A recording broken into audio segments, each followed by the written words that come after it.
യന്ത്രക്കൊമ്പൻ തളീശ്വരൻ ഇനി നെടിയതളി ശിവക്ഷേത്രത്തിന് ആനച്ചന്തം പകരും. 3 മീറ്റർ ഉയരവും 800 കിലോഗ്രാം ഭാരവുമുള്ള കൊമ്പനെ ബോളിവുഡ് നടൻ ജാക്കി ഷ്രോഫിന്റെ സഹകരണത്തോടെ പെറ്റ് ഇന്ത്യയാണ് സമർപ്പിച്ചത്.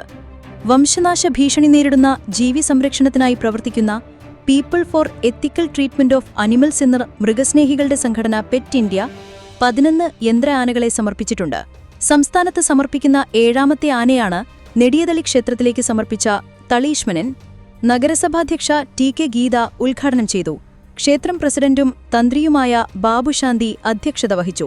കൗൺസിലർമാരായ കെ.ആർ. ജൈത്രൻ, നഗരസഭാ പ്രതിപക്ഷ നേതാവ് ടി.എസ്. സജീവൻ, വ്യാപാരി വ്യവസായി ഏകോപന സമിതി ജില്ലാ general secretary NR. Vinod Kumar, ക്ഷേത്ര കമ്മിറ്റി പ്രസിഡന്റ് നടുമുറി ബാബുശാന്തി, സി.ആർ. രാമചന്ദ്രൻ, രാജൻ കോവിൽപ്പറമ്പിൽ എന്നിവർ പ്രസംഗിച്ചു. ചാലക്കുടി സ്വദേശി പ്രശാന്താണ് ആനയെ നിർമ്മിച്ചത്. സമർപ്പണ ചടങ്ങിന് ശേഷം ബെന്നി ബെഹനാൻ എം.പി. യന്ത്രക്കൊമ്പനെ കാണാനെത്തി. ഭാര്യയുടെ കാമുകനും സുഹൃത്തും ചേർന്ന് ക്രൂരമായി ആക്രമിച്ചതിനെ തുടർന്ന് മേക്കപ്പ് ആർട്ടിസ്റ്റ് മരിച്ച സംഭവത്തിൽ കൂടുതൽ വിവരങ്ങൾ പുറത്തുവന്നു. സിനിമയിൽ മേക്കപ്പ് ആർട്ടിസ്റ്റായ ഭരത് അഹീറയുടെ കൊലപാതകത്തിൽ ഭാര്യ രാജശ്രീ, സുഹൃത്ത് രംഗ എന്നിവരെ കഴിഞ്ഞ ദിവസം പോലീസ് അറസ്റ്റ് ചെയ്തിരുന്നു. രാജശ്രീയുടെ കാമുകൻ ചന്ദ്രശേഖർ എന്നയാൾക്കായി പോലീസ് തിരച്ചിൽ തുടരുകയാണ്. കൃത്യമായ ആസൂത്രണത്തോടെയാണ് ഭരത് അഹീറയെ ഭാര്യയെയും കാമുകനും ചേർന്ന് കൊലപ്പെടുത്തിയതെന്ന് പോലീസ് പറഞ്ഞു.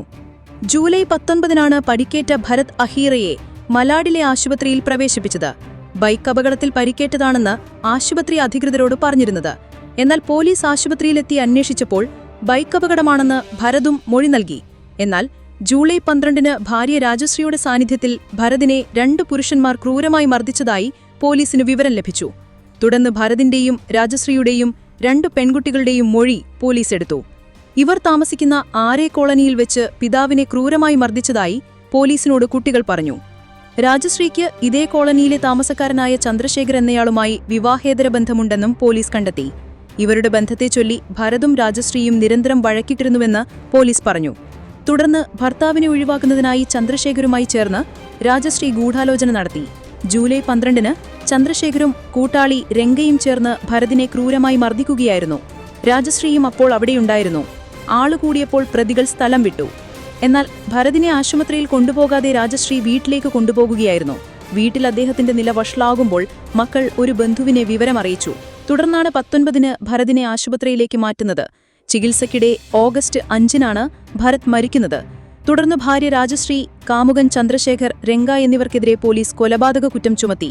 ബുധനാഴ്ചയാണ് രാജശ്രീയും രംഗയും അറസ്റ്റിലായത്. ചന്ദ്രശേഖരനെ കണ്ടെത്താൻ ഊർജിതമായ അന്വേഷണം നടക്കുകയാണ്. ഒറ്റപ്പാലം പാലക്കാട് മനുശ്ശേരിയിലെ ഓഡിറ്റോറിയത്തിൽ നവാഗതരെ ആനയിക്കാൻ സ്വകാര്യ കോളേജ് നടത്തിയ ആഘോഷത്തിൽ കൂട്ടത്തല്ല്. കോളേജ് ബോർഡ് ഓഫ് ഡയറക്ടേഴ്സ് അംഗം വല്ലപ്പുഴ സ്വദേശി അൻസാറിന് കുത്തേറ്റു.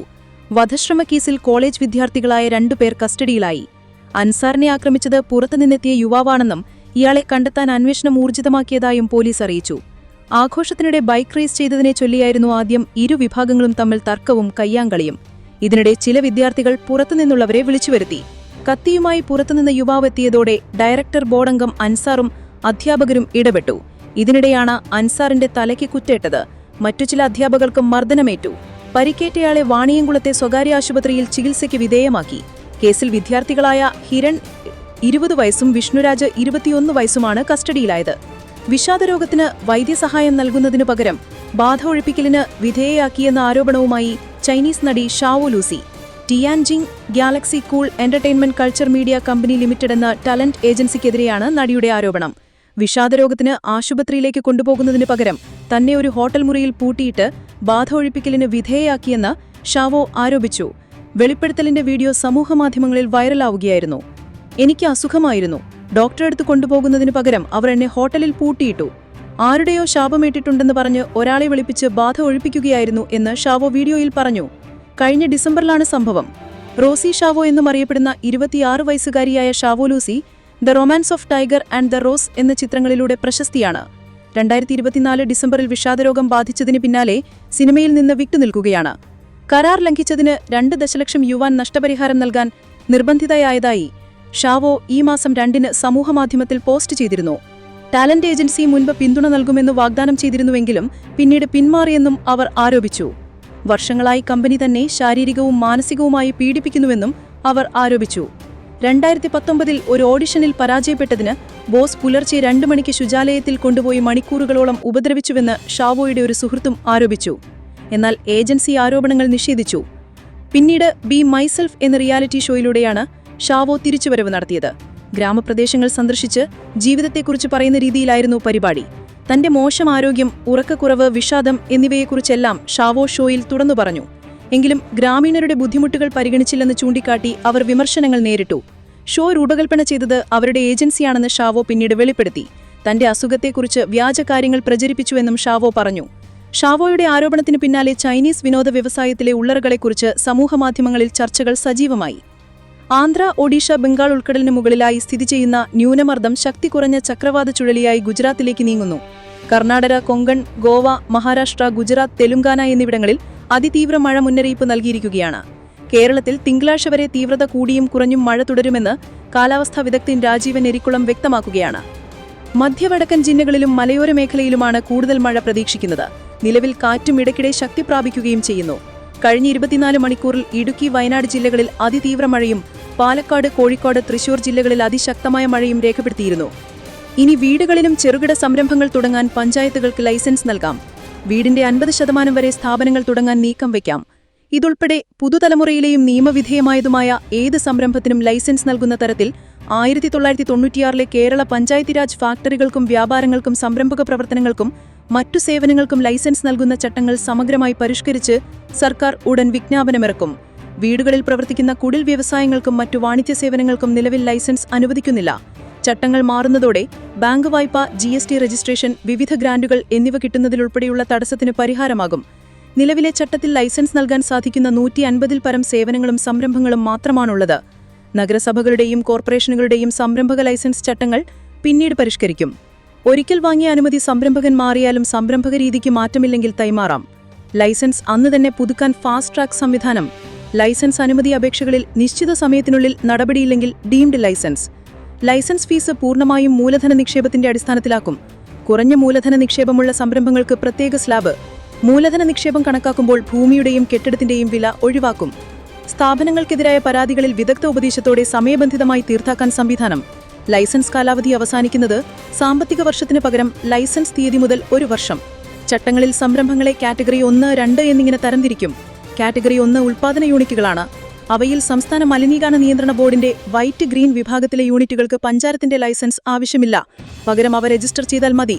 വ്യാപാരം, വാണിജ്യം, സേവനങ്ങൾ എന്നിവ ഉൾപ്പെടുന്ന യൂണിറ്റുകളാണ് കാറ്റഗറി 2. ഇവയ്ക്ക് ലൈസൻസ് നിർബന്ധമാണ്. ഇന്ന് കൊല്ലവർഷം 1201 ചിങ്ങം 1.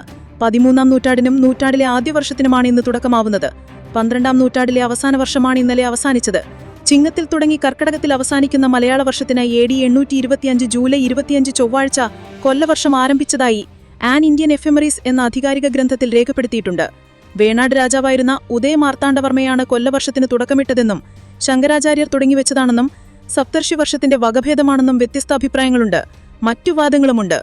1834 വരെ തിരുവിതാംകൂറിലെ സർക്കാർ രേഖകളിൽ കൊല്ലവർഷമാണ് ഉപയോഗിച്ചിരുന്നത്. ബ്രിട്ടീഷ് ഭരണത്തിലേക്ക് മാറിയതോടെ ഇംഗ്ലീഷ് വർഷത്തിലേക്ക് മാറി. ചിങ്ങം 1 കേരളത്തിന് കർഷക ദിനം കൂടിയാണ്. ഐശ്വര്യവും സമൃദ്ധിയും നിറയുന്ന നാളുകളിലേക്ക് മലയാളികൾ പ്രതീക്ഷയോടെ കാൽവെക്കുന്ന ദിവസം. കർക്കിടകത്തിന്റെ വരതിയുടെ നാളുകൾ പിന്നിട്ട് ഓണത്തെ വരവേൽക്കാനായി നാടൊരുങ്ങും. ഐശ്വര്യ സമൃദ്ധിയുടെ കർഷക ദിനമാണ് കേരളത്തിന് ചിങ്ങം 1. ഡൊണറ്റ്സ്ക് വിട്ടുകൊടുക്കണമെന്ന റഷ്യൻ പ്രസിഡന്റ് വ്ളാഡിമിർ പുടിന്റെ ആവശ്യം യുക്രൈനെ അറിയിച്ച US പ്രസിഡന്റ് ഡൊണാൾഡ് ട്രംപ്. എന്നാൽ പുടിന്റെ ആവശ്യം യുക്രൈൻ പ്രസിഡന്റ് വൊളോഡിമിർ സെലൻസ്കി നിരസിച്ചെന്ന് വാർത്താ ഏജൻസി റിപ്പോർട്ട് ചെയ്തു. റഷ്യയുമായുള്ള യുദ്ധം അവസാനിപ്പിക്കാൻ യുക്രൈൻ കരാറിന് തയ്യാറാകണമെന്നും റഷ്യ ഒരു വലിയ ശക്തിയാണ്, യുക്രൈൻ അങ്ങനെയല്ലെന്നും ട്രംപ് ആവശ്യപ്പെട്ടു. യുക്രൈന്റെ കൂടുതൽ പ്രദേശം വിട്ടു നൽകണമെന്ന അലാസ്ക ഉച്ചകോടിയിൽ ട്രംപിനോട് പുടിൻ ആവശ്യപ്പെട്ടതായാണ് റിപ്പോർട്ടുകൾ. ഡൊണറ്റ്സ്ക് പ്രവിശ്യയുടെ ഭൂരിഭാഗം പ്രദേശം ഉൾപ്പെടെ യുക്രൈന്റെ 1/5 പ്രദേശവും ഇപ്പോൾ റഷ്യയുടെ നിയന്ത്രണത്തിലാണ്. ഡൊണറ്റ്സ്കിൽ 2014-ലാണ് റഷ്യ പ്രവേശിച്ചത്.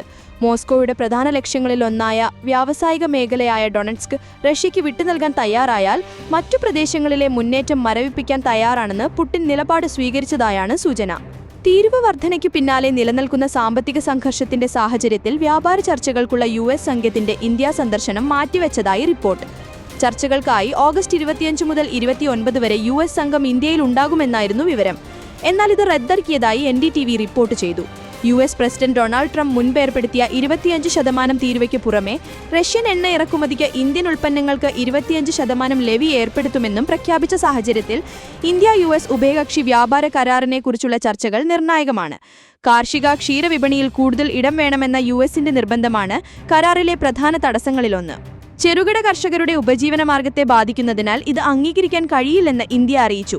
സ്വദേശി, അതായത് ഇന്ത്യയിൽ നിർമ്മിച്ച ഉൽപ്പന്നങ്ങൾക്ക് പ്രോത്സാഹനം നൽകുമെന്നും കർഷകർക്കും മത്സ്യത്തൊഴിലാളികൾക്കും പിന്തുണ നൽകുമെന്നും വെള്ളിയാഴ്ച സ്വാതന്ത്ര്യദിന പ്രസംഗത്തിൽ പ്രധാനമന്ത്രി നരേന്ദ്രമോദി പറഞ്ഞിരുന്നു. കർഷക താൽപര്യത്തിനെതിരായ ഏതു നയങ്ങളെയും ചെറുക്കാൻ താൻ മതിൽ പോലെ നിൽക്കുമെന്നും പ്രധാനമന്ത്രി പറഞ്ഞു. പുതുചരിത്രം കുറിക്കാനുള്ള സമയമാണെന്നും ലോകവിപണിയെ ഇന്ത്യ ഭരിക്കണമെന്നും അദ്ദേഹം ചെങ്കോട്ടയിൽ നടത്തിയ പ്രസംഗത്തിൽ പറഞ്ഞു. ഇത് ചരിത്രം കുറിക്കാനുള്ള സമയമാണ്. ലോകവിപണിയെ നാം ഭരിക്കണം, ഉൽപ്പാദന ചെലവ് കുറയ്ക്കണം, ഗുണനിലവാരമുള്ള ഉൽപ്പന്നങ്ങൾ നിർമ്മിച്ച് ആഗോള വിപണികളിൽ നമ്മുടെ കഴിവ് തെളിയിക്കേണ്ട സമയമാണിത്. കുറഞ്ഞ വില, ഉയർന്ന നിലവാരം എന്നതായിരിക്കണം നമ്മുടെ ലക്ഷ്യം. മറ്റു രാജ്യങ്ങളെക്കുറിച്ച് ആശങ്കപ്പെടേണ്ടതില്ല. ലക്ഷ്യം കാണാൻ നമുക്ക് മുന്നോട്ട് പോകേണ്ട സമയമാണിത്, മോദി പറഞ്ഞു. കഴിഞ്ഞ മാസം ഇസ്രയേൽ സന്ദർശിച്ച ദക്ഷിണ സുഡാൻ വിദേശകാര്യമന്ത്രി സെമയ കുംബയുമായി ഇക്കാര്യത്തിൽ പ്രാഥമിക ചർച്ച നടന്നതായി വാർത്താ ഏജൻസി റോയിറ്റേഴ്സ് റിപ്പോർട്ട് ചെയ്തു. ഗാസ വിട്ടുപോകാൻ ആഗ്രഹിക്കുന്നവർക്ക് ഒരു ലക്ഷ്യസ്ഥാനം കണ്ടെത്താൻ ഏതാനും രാജ്യങ്ങളുമായി ബന്ധപ്പെട്ടതായി ഇസ്രയേൽ പ്രധാനമന്ത്രി ബെന്യാമിൻ നെതന്യാഹു കുംബയുമായുള്ള ചർച്ചയ്ക്ക് ശേഷം പറഞ്ഞിരുന്നു. ഇത് സംബന്ധിച്ച ചോദ്യങ്ങളോട് പ്രതികരിക്കാൻ നെതന്യാഹുവോ വിദേശകാര്യ വകുപ്പോ തയ്യാറായില്ലെന്ന് റോയിറ്റേഴ്സ് പറഞ്ഞു. എന്നാൽ വാർത്തകൾ അടിസ്ഥാനപരമാണെന്ന് ദക്ഷിണ സുഡാൻ അധികൃതർ പറഞ്ഞു. പലസ്തീൻ ജനതയെ നാടുകടത്താനുള്ള ഏതു പദ്ധതിയെയും എതിർക്കുമെന്നും പലസ്തീനും അറിയിച്ചു. ഹമാസ് പ്രതികരിച്ചില്ല. US-ഉം ഒഴിഞ്ഞുമാറി. ഇസ്രയേൽ അപരോധം കാരണം ആഹാരവും അവശ്യവസ്തുക്കളും കിട്ടാതെ ദുരിതത്തിലായ ഗാസയിൽ 11 പേർ കൂടി പട്ടിണി കാരണം മരിച്ചു. ഇതിലൊരു കുട്ടിയുമുണ്ട്. സഹായ വിതരണ കേന്ദ്രത്തിന് നേരെയുണ്ടായ ഇസ്രയേൽ ആക്രമണത്തിൽ 12 പേരും കൊല്ലപ്പെട്ടു. ഇതുൾപ്പെടെ ഇന്നലെ കുറഞ്ഞത് 25 പേർ കൊല്ലപ്പെട്ടു. ഇസ്രയേൽ ആക്രമണത്തിൽ കൊല്ലപ്പെട്ടവരിൽ 2.5 വയസ്സ് മാത്രം പ്രായമുള്ള കുഞ്ഞും മാതാപിതാക്കളുമുണ്ട്. ഹമാസിന്റെ സൈനിക ശേഷി ഇല്ലാതാക്കുകയാണ്. സാധാരണക്കാരെ ബാധിക്കാതിരിക്കാൻ മുൻകരുതലുകൾ എടുക്കുന്നുണ്ടെന്നും കൂടുതൽ വിവരങ്ങൾ ലഭിക്കാതെ ഈ ആക്രമണത്തെക്കുറിച്ച് പ്രതികരിക്കാൻ ഇസ്രയേൽ സൈന്യം വ്യക്തമാക്കി. കുവൈറ്റ് സിറ്റി കുവൈത്ത് വ്യാജ മദ്യ ദുരന്ത പരിശോധനയിൽ 67 പേർ പിടിയിലായി. ഇന്ത്യ, ബംഗ്ലാദേശ്, നേപ്പാൾ എന്നിവിടങ്ങളിൽ നിന്നുള്ളവരാണ് അറസ്റ്റിലായത്. പിടിയിലായവരിൽ സ്ത്രീകളുമുണ്ട്. 10 വ്യാജ മദ്യനിർമ്മാണ കേന്ദ്രങ്ങളും കണ്ടെത്തി. ഇവ അടച്ചുപൂട്ടിയതായി അധികൃതർ അറിയിച്ചു. General department of criminal investigation, general department of drug control, general department of forensic evidence, ആരോഗ്യ മന്ത്രാലയം എന്നിവ സംയുക്തമായാണ് പരിശോധനയ്ക്ക് നേതൃത്വം നൽകിയത്. വ്യാജമദ്യ ദുരന്തത്തിൽ കണ്ണൂർ ഇരിനാവിലെ പൊങ്കാരൻ സജിൻ 31 ഉൾപ്പെടെ 13 പേർ മരിച്ചിരുന്നു. മറ്റ് 5 മലയാളികൾ ഉൾപ്പെടെ 10 ഇന്ത്യക്കാർ മരിച്ചതായി സൂചനയുണ്ടെങ്കിലും കുവൈത്ത് അധികൃതരോ ഇന്ത്യൻ എംബസിയോ ഇവരുടെ പേര് വിവരങ്ങൾ വെളിപ്പെടുത്തിയിട്ടില്ല. 63 പേർ ചികിത്സ തേടിയതായി ആരോഗ്യ മന്ത്രാലയം വ്യക്തമാക്കി. ഇവരിൽ 21 പേർക്ക് കാഴ്ച നഷ്ടപ്പെട്ടു. ചികിത്സയിൽ കഴിയുന്നവരിൽ ചിലരുടെ നില അതീവ ഗുരുതരമാണ്. ജിലീബ ഷുയൂക്ക് ബ്ലോക്ക് 4-ൽ നിന്ന് വാങ്ങിയ മദ്യം കഴിച്ച് അഹമ്മദിയ ഫർവാനിയ ഗവർണറേറ്റുകളിലുള്ളവരാണ് ദുരന്തത്തിനിരയായത്. തുടർന്നാണ് മദ്യനിരോധനമുള്ള കുവൈത്തിൽ വ്യാജമദ്യം നിർമ്മിച്ച് വിതരണം ചെയ്തവരുടെ വിവരങ്ങൾ അധികൃതർ ശേഖരിക്കുകയും കർശന നടപടി സ്വീകരിക്കുകയും ചെയ്തത്. കൃഷി വകുപ്പിന്റെ കർഷക ദിനാഘോഷം അടക്കം വിവിധ പരിപാടികളുടെ ഉദ്ഘാടനത്തിന് ഇന്ന് തൃശൂർ ജില്ലയിലേക്ക് മുഖ്യമന്ത്രി നടത്താനിരുന്ന യാത്ര റദ്ദാക്കി. ഉദ്ഘാടനങ്ങൾ ഓൺലൈനായി നിർവഹിക്കാനാണ് തീരുമാനം. മോശം കാലാവസ്ഥ, റോഡുകളുടെ ദുരവസ്ഥ തുടങ്ങി യാത്ര റദ്ദാക്കലിന് പല കാരണങ്ങൾ പ്രചരിക്കുന്നുണ്ടെങ്കിലും ഔദ്യോഗിക സ്ഥിരീകരണമില്ല.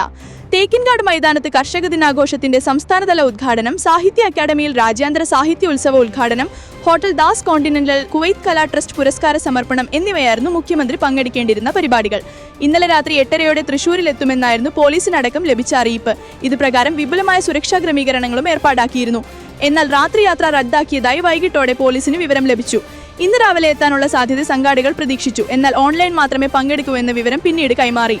ADGP MR അജിത് കുമാറിനെ സംരക്ഷിക്കാൻ ഇടപെടൽ നടത്തിയ മുഖ്യമന്ത്രി പിണറായി വിജയൻ കുറ്റവാളിയാണെന്നും പ്രത്യേകം കേസ് രജിസ്റ്റർ ചെയ്ത് അന്വേഷിക്കണമെന്നും KPCC അധ്യക്ഷൻ സണ്ണി ജോസഫ് പറഞ്ഞു. സത്യപ്രതിജ്ഞാ ലംഘനം നടത്തിയ മുഖ്യമന്ത്രി ചുമതലയിലിരിക്കാൻ അർഹനല്ലെന്നും ഉടൻ രാജിവെക്കണമെന്നും അദ്ദേഹം പറഞ്ഞു. അനധികൃത സ്വത്ത് സമ്പാദന ആരോപണ കേസിൽ excise commissioner ADGP MR Ajith കുമാറിന് ക്ലീൻ ചിറ്റ് നൽകിയ വിജിലൻസ് അന്വേഷണത്തിൽ ഗുരുതര വീഴ്ച കോടതി കണ്ടെത്തിയത് മുൻനിർത്തിയാണ് മുഖ്യമന്ത്രിക്കെതിരെ കേസെടുക്കണമെന്ന് സണ്ണി ജോസഫ് ആവശ്യപ്പെട്ടത്.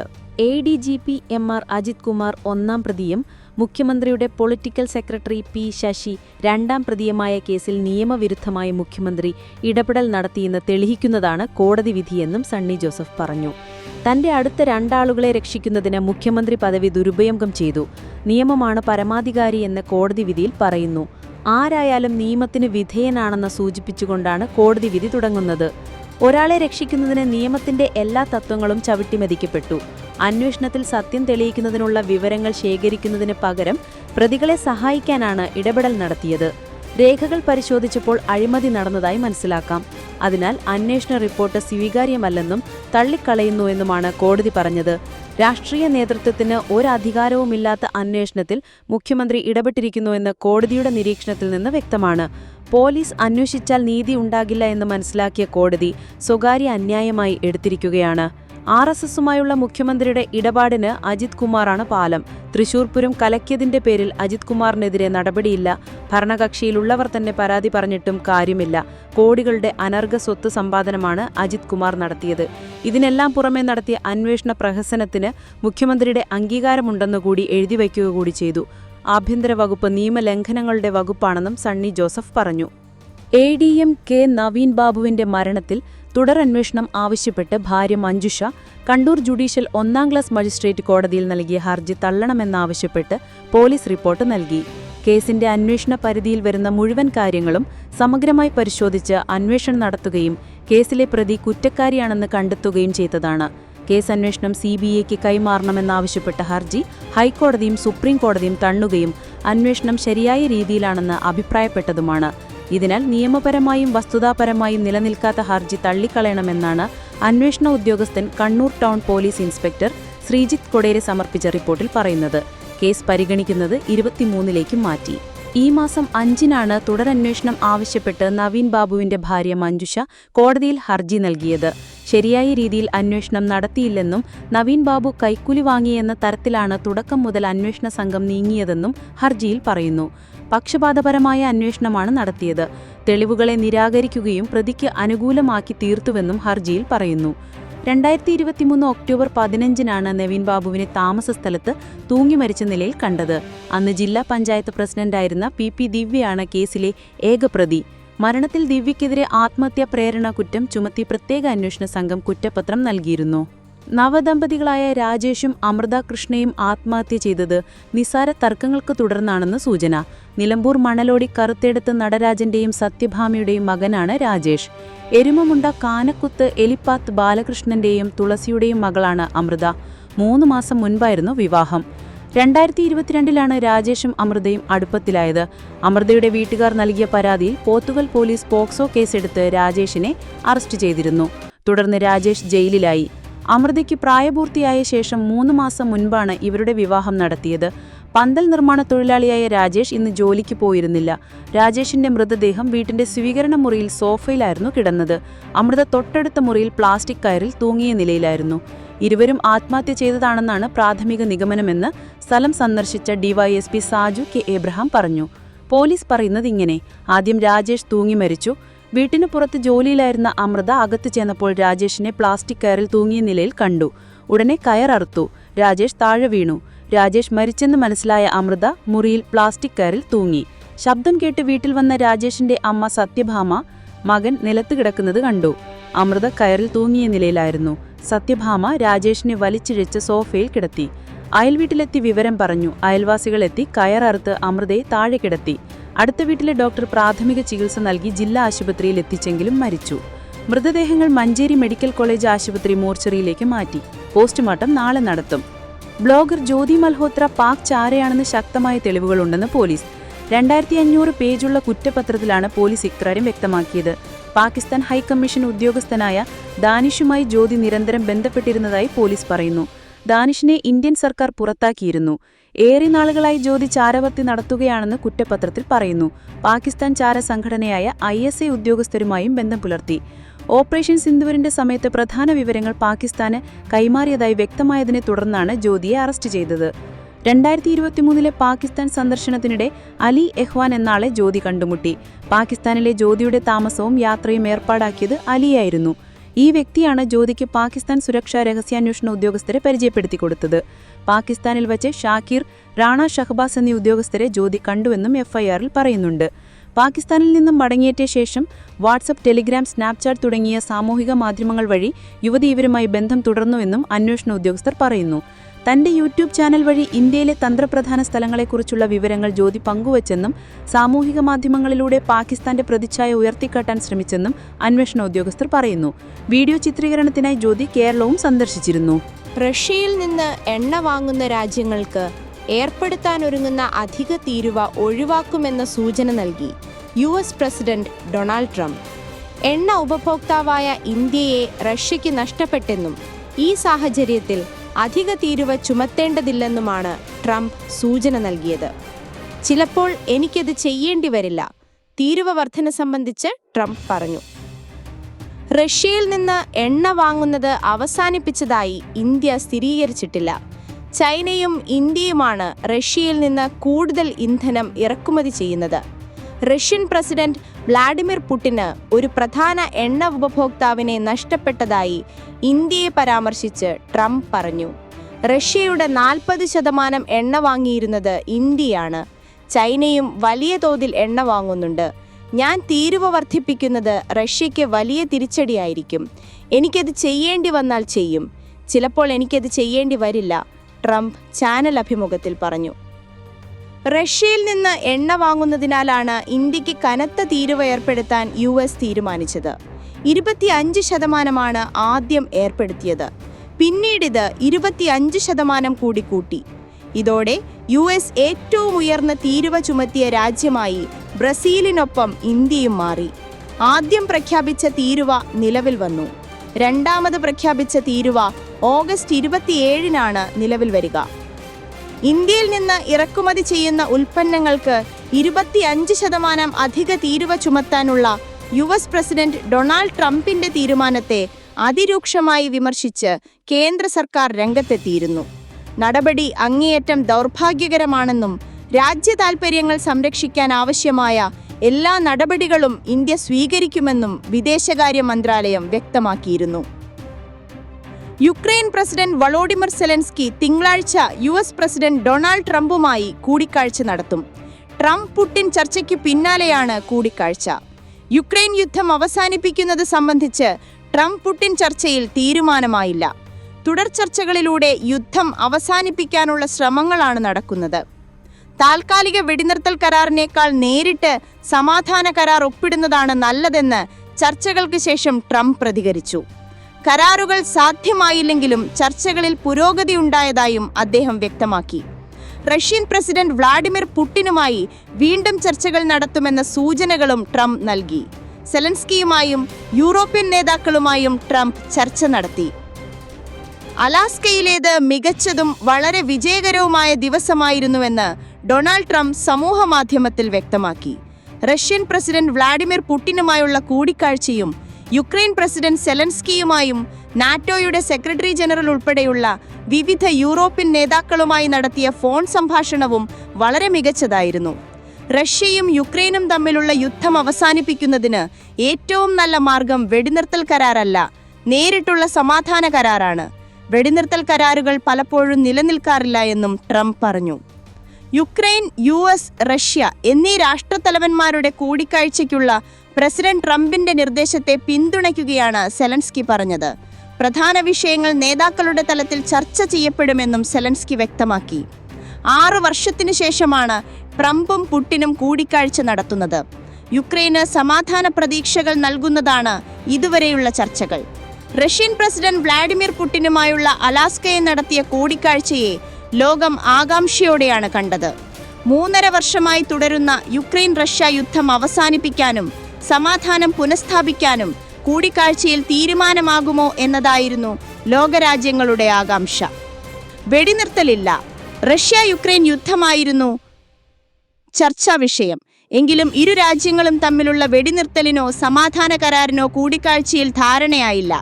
ക്രിയാത്മക ചർച്ചകൾ. പുടിനും താനും പല കാര്യങ്ങളിലും യോജിച്ചുവെന്നും അതിൽ പുരോഗതിയുണ്ടെന്നും ഡൊണാൾഡ് ട്രംപ് പ്രസ്താവിച്ചു. ചർച്ച സമഗ്രവും ക്രിയാത്മകവുമാണെന്ന് പുടിൻ പറഞ്ഞു. പരിഹരിക്കപ്പെടാത്ത പ്രശ്നങ്ങൾ. പല കാര്യങ്ങളിലും യോജിപ്പുണ്ടെങ്കിലും പരിഹരിക്കപ്പെടാത്ത പ്രശ്നങ്ങളും ഉണ്ടെന്ന് ഡൊണാൾഡ് ട്രംപ് പറഞ്ഞു. അതേസമയം പ്രശ്നങ്ങൾ എന്തൊക്കെയാണെന്ന് വിശദീകരിച്ചില്ല. പുടിന്റെ നിലപാട്. സമാധാന ശ്രമങ്ങൾക്ക് മുൻപ് സംഘർഷത്തിന്റെ മൂലകാരണങ്ങൾ ഉൾപ്പെടെയുള്ള റഷ്യയുടെ ആശങ്കകൾ പരിഹരിക്കപ്പെടണമെന്ന് പുടിൻ ആവർത്തിച്ചു. യുക്രൈന്റെ അഭാവം. യുക്രൈൻ പ്രസിഡന്റ് വൊളോഡിമിർ സെലൻസ്കി ഉച്ചകോടിയിൽ പങ്കെടുത്തില്ല. ഇത് യുക്രൈന്റെ സമ്മതമില്ലാതെ കരാറുകൾ ഉണ്ടാക്കുന്നതിനെക്കുറിച്ചുള്ള ആശങ്കകൾ ഉയർത്തിയ കീവിന്റെയും സഖ്യകക്ഷികളുടെയും വിമർശനത്തിന് കാരണമായി. കൂടിക്കാഴ്ചയിലെ വിവരങ്ങൾ സെലൻസ്കിയെയും യൂറോപ്യൻ നേതാക്കളെയും ഞാൻ അറിയിക്കുമെന്ന് ഡൊണാൾഡ് ട്രംപ് പറഞ്ഞു. ഭാവി കൂടിക്കാഴ്ചകൾ. ട്രംപുമായുള്ള അടുത്ത കൂടിക്കാഴ്ച മോസ്കോയിൽ നടത്താമെന്ന് നിർദ്ദേശിച്ച പുടിൻ അതിനായി ട്രംപിനെ ക്ഷണിക്കുകയും ചെയ്തു. ട്രംപിന്റെ മറുപടിയും അനുകൂലമായിരുന്നു. ചർച്ചകൾ നല്ല ഫലങ്ങൾ നൽകുകയാണെങ്കിൽ അലാസ്കയിൽ ഒരു ത്രികക്ഷി കൂടിക്കാഴ്ചയ്ക്ക് സെലൻസ്കിയെ ക്ഷണിക്കാമെന്നും ട്രംപ് സൂചന നൽകി. സംയുക്ത വാർത്താസമ്മേളനം. കൂടിക്കാഴ്ചയ്ക്ക് ശേഷം നേതാക്കൾ സംയുക്ത വാർത്താസമ്മേളനം നടത്തിയെങ്കിലും മാധ്യമപ്രവർത്തകരുടെ ചോദ്യങ്ങളൊന്നും പരിഗണിച്ചില്ല. കാര്യമായ വിശദീകരണങ്ങളും ഉണ്ടായില്ല. US റഷ്യ ബന്ധം. ശീതയുദ്ധകാലത്തിനു ശേഷം ഏറ്റവും മോശം അവസ്ഥയിലാണ് ഇപ്പോൾ USഉം റഷ്യയും തമ്മിലുള്ള ബന്ധം എന്ന് പറഞ്ഞ പുടിൻ അത് മികച്ചതാകുമെന്ന പ്രതീക്ഷയും പങ്കുവച്ചു. RSSനെ മഹത്വവൽക്കരിക്കാൻ സ്വാതന്ത്ര്യദിന പ്രസംഗത്തെ പ്രധാനമന്ത്രി നരേന്ദ്രമോദി ഉപയോഗിച്ചുവെന്ന് മുഖ്യമന്ത്രി പിണറായി വിജയൻ. ഗാന്ധിവധത്തെ തുടർന്ന് നിരോധിക്കപ്പെട്ട RSSനും വധഗൂഢാലോചനയിൽ വിചാരണ നേരിട്ട VD സവർക്കറിനും സ്വാതന്ത്ര്യത്തിന്റെ പിതൃത്വം ചാർത്തിക്കൊടുക്കാനുള്ള ശ്രമം ചരിത്ര നിഷേധമാണെന്ന്. ബ്രിട്ടീഷുകാർക്ക് പാദസേവ ചെയ്തവരെ മഹത്വവൽക്കരിക്കാൻ സ്വാതന്ത്ര്യദിനം തന്നെ തിരഞ്ഞെടുത്തത് സ്വാതന്ത്ര്യ സമരത്തെ അപമാനിക്കാനാണെന്നും അദ്ദേഹം പറഞ്ഞു.